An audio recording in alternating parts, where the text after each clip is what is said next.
साल 1942 दुनिया द्वितीय विश्व युद्ध की आग में जल रही थी। अचानक कोलकाता के आसमान में सायरन बजने लगते हैं और कुछ ही पलों बाद जापानी विमानों की आवाज सुनाई देती है। उनका निशाना था हुगली नदी पर खड़ा एक विशाल लोहे का ढांचा, हावड़ा ब्रिज। अगर उस समय यह पुल नष्ट हो जाता तो पूरे पूर्वी भारत की सप्लाई लाइन लगभग ठप पड़ सकती थी। इसीलिए यह पुल सिर्फ एक साधारण पुल नहीं था, बल्कि युद्ध के समय एक बेहद महत्वपूर्ण रणनीतिक ठिकाना भी बन चुका था। लेकिन सोचने वाली बात यह है कि आखिर ऐसा क्या खास था इस पुल में कि दुश्मन देश भी इसे निशाना बनाना चाहता था। सोचिए, एक ऐसा पुल जो बिना किसी एक भी नट बोल्ट के, बिना किसी पिलर के नदी के बीच खड़ा है और रोजाना लाखों लोग और हजारों गाड़ियां उसके ऊपर से गुजरती हैं। जब हावड़ा ब्रिज बनाया जा रहा था तब भारत आजाद भी नहीं हुआ था। दुनिया में युद्ध चल रहा था, संसाधन कम थे और तकनीक आज जैसी आधुनिक नहीं थी। फिर भी इंजीनियरों ने ऐसा पुल बना दिया।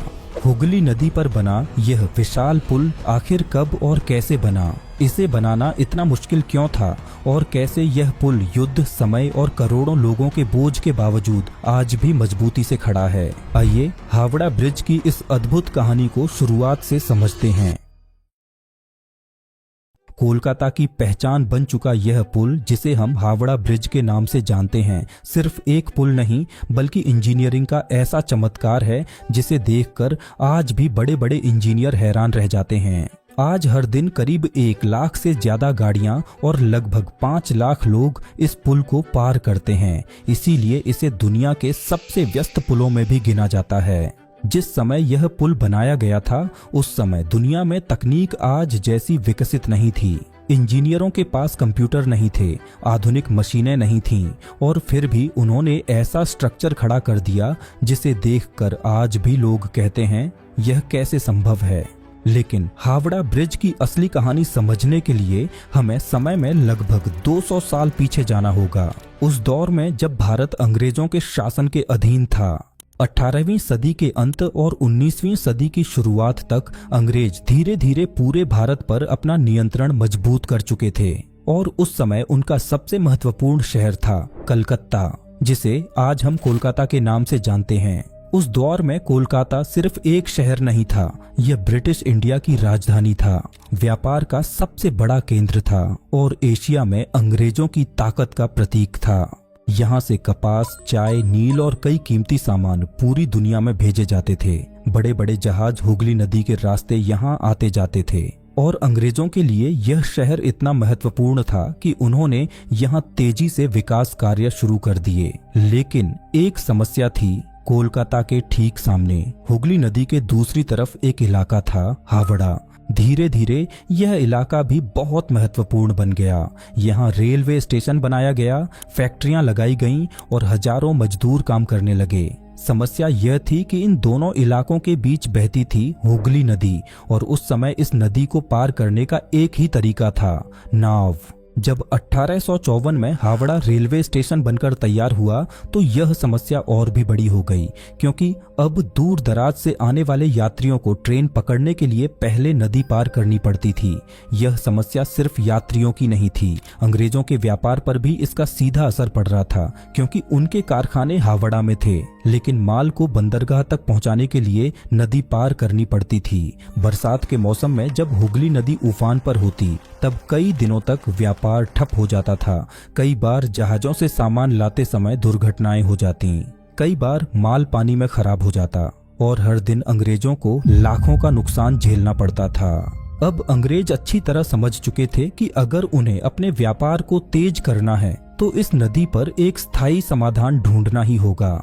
यहीं से जन्म हुआ उस विचार का जिसने आगे चलकर दुनिया के सबसे अद्भुत पुलों में से एक को जन्म दिया, हुगली नदी पर एक पुल बनाने का विचार। लेकिन समस्या यह थी कि उस समय यह काम इतना आसान नहीं था। हुगली नदी साधारण नदी नहीं है, ये एक टाइडल नदी है, यानी इसमें समुद्र के ज्वार भाटे का असर होता है।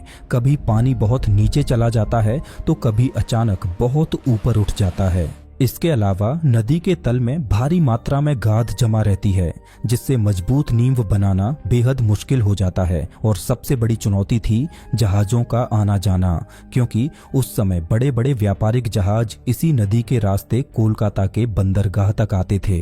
अगर नदी में बहुत सारे पिलर बना दिए जाते तो जहाजों के टकराने का खतरा बढ़ जाता, यानी पुल भी बनाना था और जहाजों का रास्ता भी खुला रखना था। यह एक ऐसा इंजीनियरिंग पजल था जिसका हल ढूंढना आसान नहीं था। फिर भी ब्रिटिश सरकार ने आखिरकार फैसला कर लिया कि अब इस समस्या का समाधान ढूंढना ही होगा। 1850 के दशक में सरकार ने अपने इंजीनियरों को आदेश दिया कि वे हुगली नदी का सर्वे करें और यह पता लगाएं कि यहाँ पुल बनाना संभव है या नहीं। यह जिम्मेदारी सौंपी गई ईस्ट इंडियन रेलवे कंपनी के चीफ इंजीनियर जॉर्ज टर्नबुल को। टर्नबुल पहले ही हावड़ा रेलवे स्टेशन के निर्माण में अहम भूमिका निभा चुके थे, इसीलिए उन्हें इस इलाके की भौगोलिक परिस्थितियों का अच्छा अनुभव था। इंजीनियरों ने कई महीनों तक सर्वे किया, नदी की गहराई नापी, मिट्टी की मजबूती जांची और अंत में जो नतीजा सामने आया उसने सभी को सोचने पर मजबूर कर दिया। हुगली नदी के तल में इतनी ज्यादा गाद थी कि वहां मजबूत पिलर खड़ा करना बेहद कठिन था। अगर नदी के बीच में पिलर बनाए जाते तो वे समय के साथ धंस सकते थे और अगर किसी जहाज ने गलती से उनसे टक्कर मार दी तो पूरा पुल खतरे में पड़ सकता था। इसी वजह से कई सालों तक यह योजना कागजों में ही अटकी रही। लेकिन समस्या खत्म नहीं हुई थी, बल्कि हर साल और भी बड़ी होती जा रही थी। हावड़ा स्टेशन बन जाने के बाद रोज हजारों लोग इस रास्ते से गुजरने लगे थे। सुबह होते ही हुगली नदी के घाटों पर भीड़ लग जाती। नावों में जगह पाने के लिए लोग धक्का मुक्की करते। कई बार तो नावें इतनी भर जाती कि उनमें बैठना भी मुश्किल हो जाता। कभी कभी ऐसा भी होता कि तेज हवा चलने लगती और नाविक नदी में उतरने से मना कर देते। ऐसे में यात्रियों को घंटों इंतजार करना पड़ता और अगर कोई जरूरी काम से जा रहा हो तो उसके लिए यह इंतजार किसी सजा से कम नहीं होता था।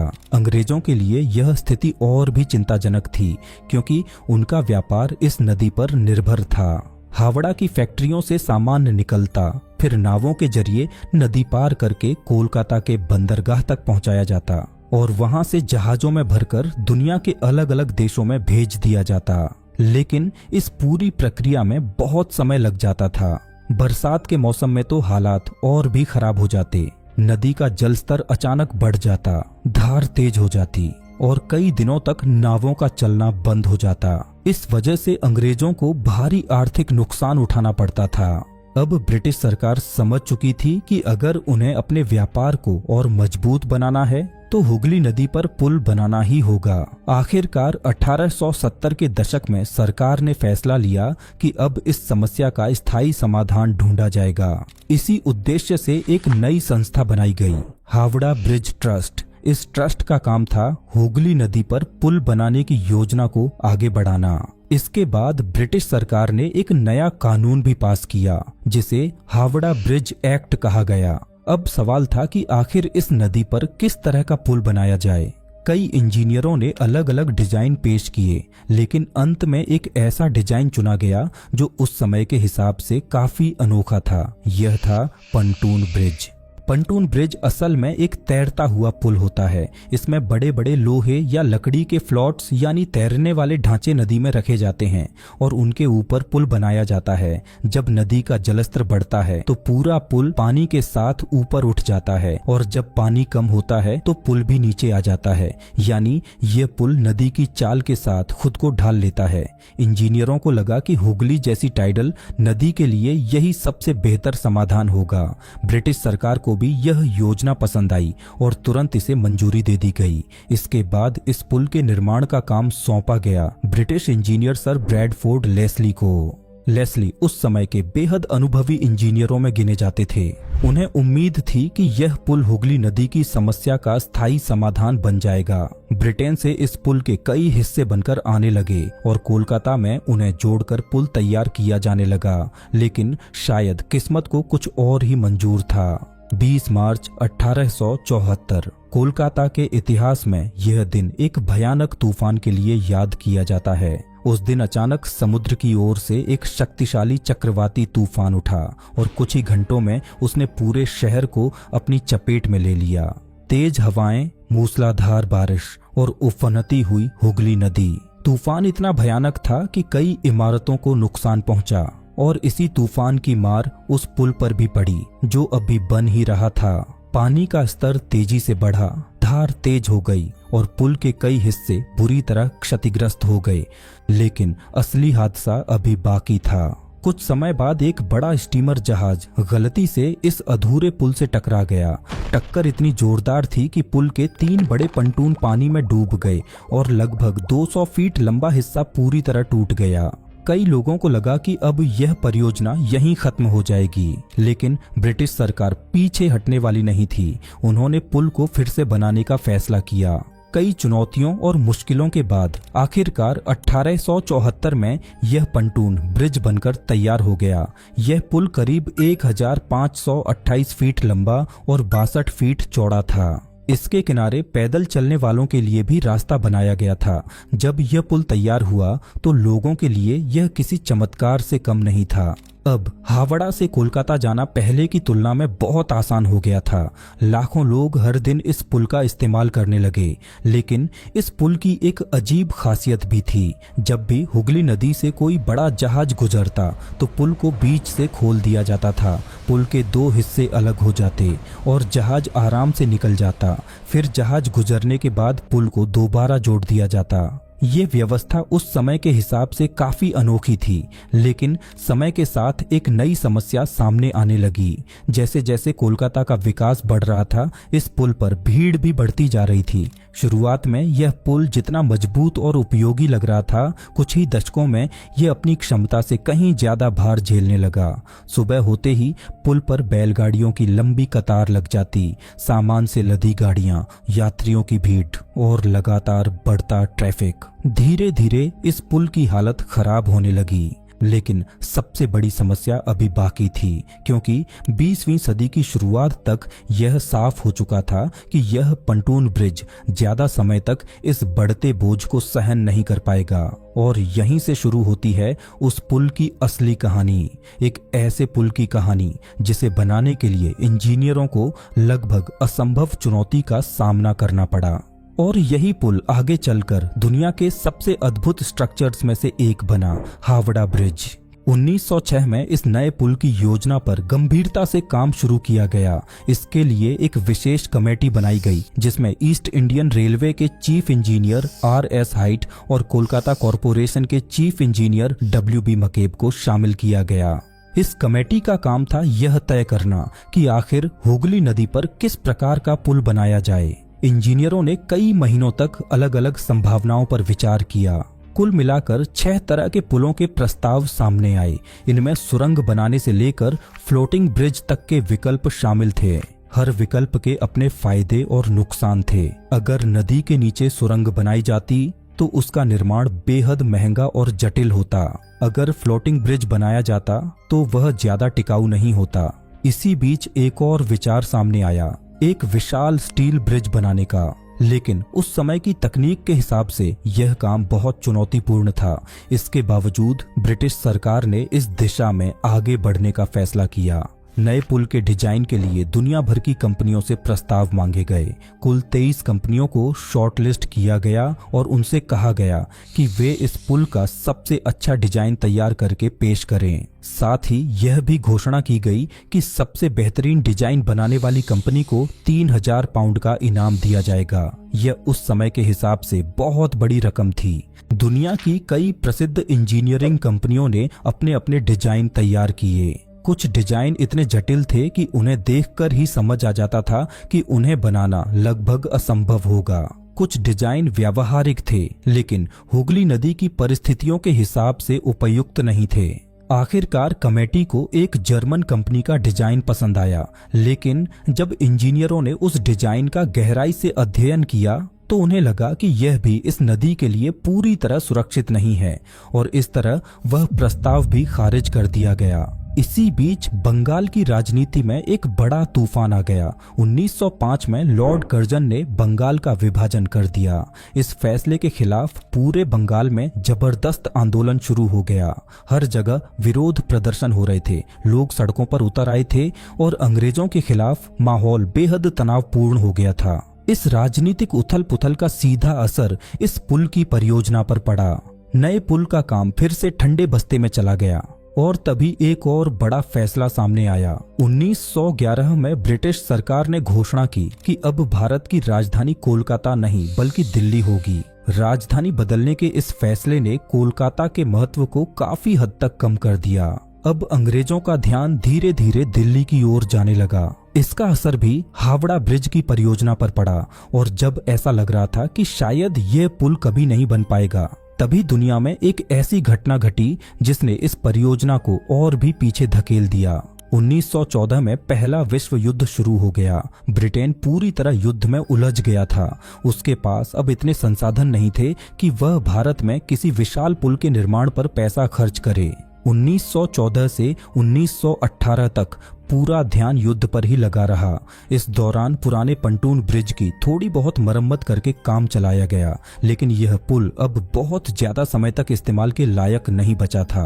आखिरकार युद्ध खत्म होने के बाद 1921 में एक बार फिर इस परियोजना को जीवित किया गया। इस बार एक नई कमेटी बनाई गई जिसका नेतृत्व बंगाल के प्रसिद्ध उद्योगपति और इंजीनियर R.N. मुखर्जी कर रहे थे। R.N. मुखर्जी उस समय मार्टिन कंपनी लिमिटेड के मालिक थे और कोलकाता में कई बड़े निर्माण कार्यों के लिए जाने जाते थे। विक्टोरिया मेमोरियल और बेलूर मठ जैसे शानदार निर्माण उनके अनुभव का प्रमाण थे। ब्रिटिश सरकार को उनके अनुभव पर पूरा भरोसा था। मुखर्जी ने अपनी टीम के साथ कई महीनों तक इस परियोजना का अध्ययन किया। उन्होंने नदी की परिस्थितियों को समझा, जहाजों की आवाजाही को देखा और इंजीनियरिंग की संभावनाओं पर गहराई से काम किया। आखिरकार 1922 में उन्होंने अपनी रिपोर्ट सरकार को सौंप दी। इस रिपोर्ट में उन्होंने एक ऐसा सुझाव दिया जिसने पूरी कहानी की दिशा बदल दी। उन्होंने कहा कि हुगली नदी पर कैंटिलीवर ब्रिज बनाया जाना चाहिए। यह उस समय के हिसाब से एक बेहद साहसिक विचार था, क्योंकि कैंटिलीवर ब्रिज ऐसा पुल होता है जो अपने दोनों किनारों से आगे की ओर बढ़ता है और बीच में बिना पिलर के जुड़ जाता है, यानी नदी के बीच में किसी सहारे की जरूरत नहीं होती। अगर यह डिजाइन सफल हो जाता तो जहाजों के लिए नदी का रास्ता पूरी तरह खुला रहता, लेकिन इसके साथ ही यह डिजाइन बेहद जटिल भी था, क्योंकि इतनी बड़ी दूरी पर बिना पिलर के पुल बनाना उस समय की इंजीनियरिंग के लिए एक बड़ी चुनौती थी। 1930 के दशक की शुरुआत में आखिरकार वह समय आ गया जब हुगली नदी पर बनने वाले नए पुल का सपना कागजों से निकलकर जमीन पर उतरने वाला था। इंजीनियरों की रिपोर्ट, कमेटियों की सलाह और वर्षों की चर्चा के बाद सरकार ने इस परियोजना को मंजूरी दे दी, लेकिन इतना बड़ा पुल बनाना कोई साधारण काम नहीं था। इसके लिए दुनिया की सबसे अनुभवी इंजीनियरिंग कंपनियों को बुलाया गया। कई कंपनियों ने टेंडर भरे और अंत में जिस कंपनी को यह ऐतिहासिक जिम्मेदारी मिली उसका नाम था Cleveland bridge and engineering company limited. ये ब्रिटेन की एक प्रसिद्ध इंजीनियरिंग कंपनी थी जिसने दुनिया के कई बड़े स्टील ब्रिज बनाए थे। 1935 में सरकार ने आधिकारिक रूप से इस कंपनी को हावड़ा के नए पुल के निर्माण का काम सौंप दिया, लेकिन यह सिर्फ शुरुआत थी, क्योंकि पुल के हिस्सों को तैयार करने और उन्हें खड़ा करने के लिए स्थानीय कंपनियों की भी जरूरत थी। इसीलिए कोलकाता की एक प्रसिद्ध engineering firm Brathwaite, burn and Jessop construction company को भी इस परियोजना में शामिल किया गया। अब सब कुछ तय हो चुका था। साल 1936 यही वह साल था जब आखिरकार इस विशाल पुल के निर्माण का काम शुरू हुआ। लेकिन जैसे ही इंजीनियरों ने नदी के बीच में काम शुरू किया, उन्हें पहली बड़ी चुनौती का सामना करना पड़ा।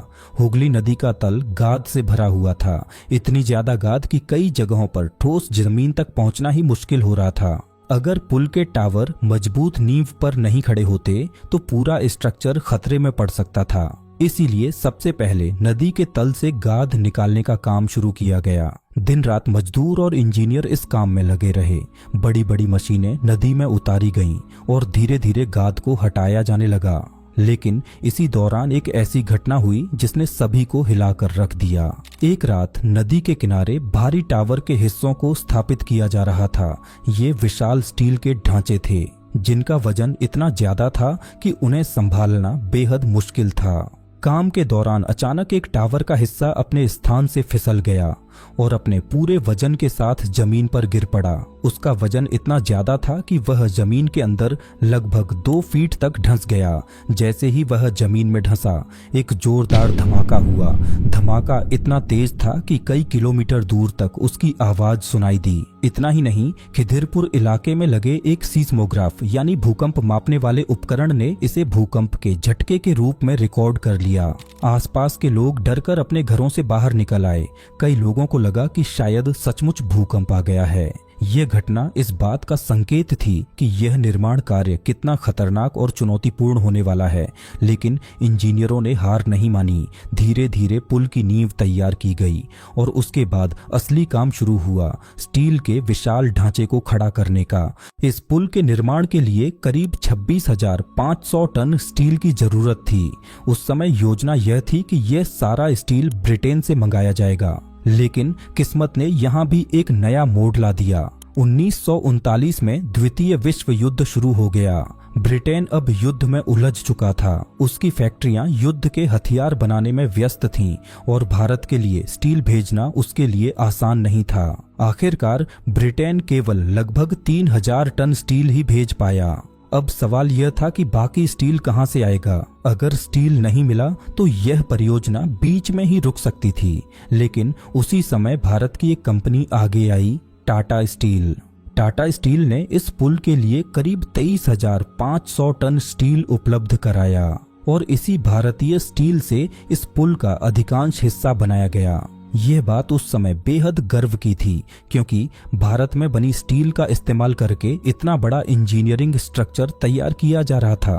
अब धीरे धीरे पुल का ढांचा आकार लेने लगा। विशाल स्टील के हिस्से एक एक करके जोड़े जाने लगे। लेकिन यहाँ भी इंजीनियरों ने एक ऐसा फैसला लिया जिसने इस पुल को दुनिया के बाकी पुलों से बिल्कुल अलग बना दिया। उन्होंने तय किया कि इस पूरे पुल में नट और बोल्ट का इस्तेमाल नहीं किया जाएगा। आज यह सुनकर शायद आपको अजीब लगे, लेकिन सच यही है। इतने विशाल पुल को जोड़ने के लिए हजारों लोहे की रिवेट्स यानी धातु की कीलों का इस्तेमाल किया गया। इन कीलों को गर्म करके स्टील प्लेटों के बीच डाला जाता था और फिर मशीनों की मदद से उन्हें मजबूती से जकड़ दिया जाता था। इस प्रक्रिया में हर जोड़ बेहद मजबूत बन जाता था। धीरे धीरे यह विशाल ढांचा हुगली नदी के ऊपर खड़ा होने लगा।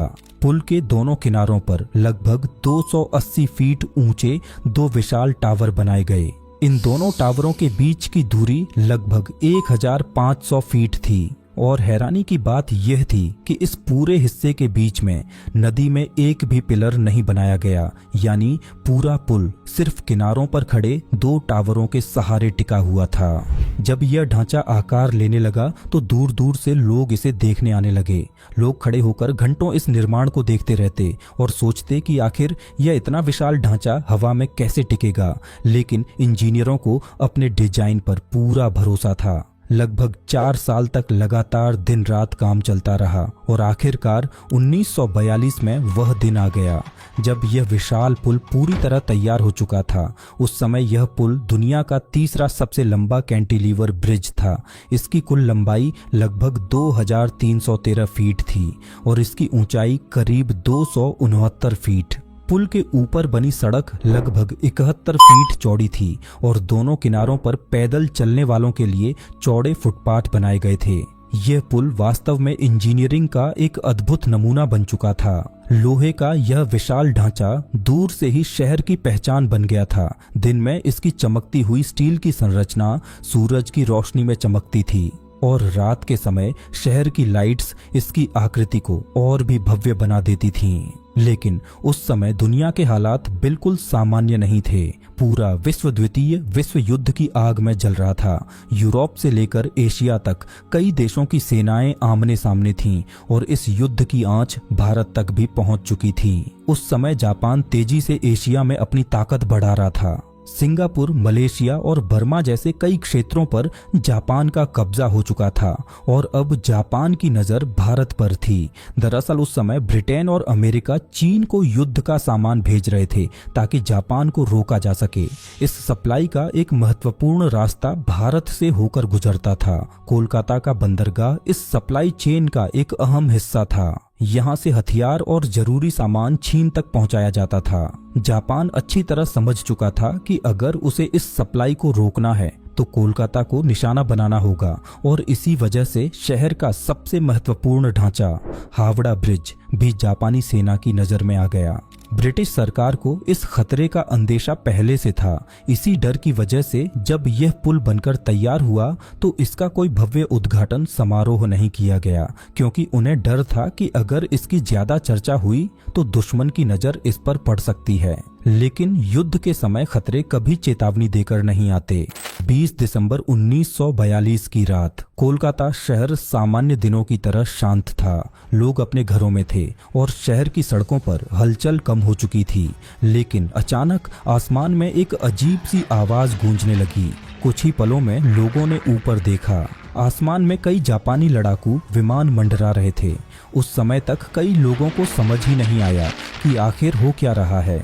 लेकिन कुछ ही मिनटों बाद आसमान से बम गिरने लगे। जापानी एयरफोर्स ने कोलकाता के आसपास के इलाकों पर बमबारी शुरू कर दी थी। उनका असली लक्ष्य था हावड़ा ब्रिज और उसके पास मौजूद बंदरगाह, क्योंकि अगर यह पुल नष्ट हो जाता तो कोलकाता का संपर्क हावड़ा से टूट जाता, रेलवे की सप्लाई रुक जाती और युद्ध के लिए जरूरी सामान की आवाजाही भी बंद हो सकती थी। यानी इस पुल को नष्ट करना जापान के लिए एक बड़ी रणनीतिक जीत हो सकती थी। लेकिन उस रात कुछ ऐसा हुआ जो आज भी लोगों को हैरान करता है। जापानी विमानों ने कई बम गिराए, लेकिन रात का अंधेरा इतना घना था कि उनका निशाना सटीक नहीं लग पाया।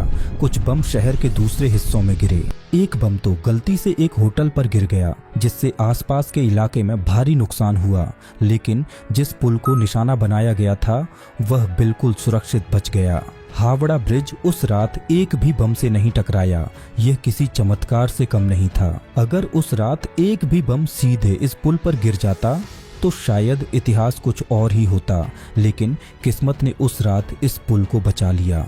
युद्ध के बाद धीरे धीरे हालात सामान्य होने लगे और फिर आया वह साल जिसने पूरे भारत की किस्मत बदल दी। 1947 भारत आजाद हो चुका था। अब हावड़ा ब्रिज भी ब्रिटिश सरकार का नहीं बल्कि भारत का हिस्सा बन गया था। आजादी के बाद इस पुल का महत्व और भी बढ़ गया, क्योंकि उस समय कोलकाता और हावड़ा के बीच यही एकमात्र बड़ा पुल था। हर दिन लाखों लोग इसी रास्ते से गुजरते थे। इस पुल पर बसें चलती थीं, कारें चलती थीं और एक समय तो इस पर ट्राम भी चला करती थी। सुबह से लेकर रात तक यह पुल कभी खाली नहीं रहता था। कोलकाता की जिंदगी जैसे इसी पुल के ऊपर बहती थी। धीरे धीरे यह पुल सिर्फ एक रास्ता नहीं रहा, यह शहर की पहचान बन गया। फिल्मों में, तस्वीरों में और दुनिया भर के लोगों की नजरों में यह पुल कोलकाता का प्रतीक बन गया। 1965 में इस पुल को एक नया नाम भी दिया गया। भारत के महान कवि रविंद्रनाथ टैगोर के सम्मान में इसका नाम बदलकर रविंद्र सेतु रख दिया गया। लेकिन दिलचस्प बात यह है कि आज भी ज्यादातर लोग इसे उसके पुराने नाम से ही जानते हैं, हावड़ा ब्रिज। आज हावड़ा ब्रिज को बने हुए 80 साल से भी ज्यादा समय हो चुका है, लेकिन इसके बावजूद यह पुल आज भी उसी मजबूती के साथ खड़ा है, जैसे किसी प्रहरी की तरह कोलकाता शहर की रक्षा कर रहा हो। आज भी जब कोई व्यक्ति पहली बार कोलकाता आता है और इस विशाल पुल को देखता है तो उसके मन में एक ही सवाल उठता है, इतना विशाल पुल आखिर बिना किसी सहारे के इतने सालों से खड़ा कैसे है? और शायद यही सवाल हावड़ा ब्रिज को हमेशा रहस्यमय और अद्भुत बनाए रखता है। तो दोस्तों, अगर आपको हावड़ा ब्रिज की ये अद्भुत कहानी पसंद आई हो तो वीडियो को लाइक करें और चैनल को सब्सक्राइब करें।